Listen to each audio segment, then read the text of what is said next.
Pesawat tempur Israel dikabarkan telah meluncurkan sabuk api ke Gaza Utara pada Jumat 17 Januari pagi waktu setempat.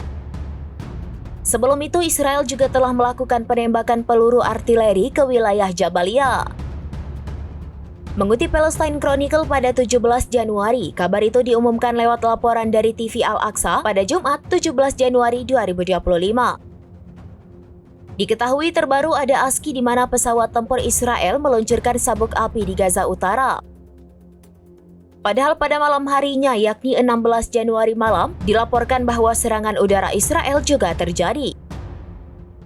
Target sasaran Israel yang baru itu adalah wilayah Jabalia, di mana sumber-sumber Palestina mengkonfirmasi bahwa serangan itu terjadi pada malam hari terhadap Jabalia disertai dengan penembakan artileri. Dikabarkan serangan udara itu mengakibatkan kematian dan cedera serta kebakaran di Gaza Utara. Bahkan sebelum tengah malam, serangan udara Israel sudah menargetkan rumah-rumah di Jalan Yafa, timur laut kota Gaza dan mengakibatkan kematian dan korban jiwa. Sementara itu, tembakan artileri juga menghantam daerah di lingkungan Zaitun di selatan kota Gaza.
Download Tribun X sekarang, menghadirkan lokal menjadi Indonesia.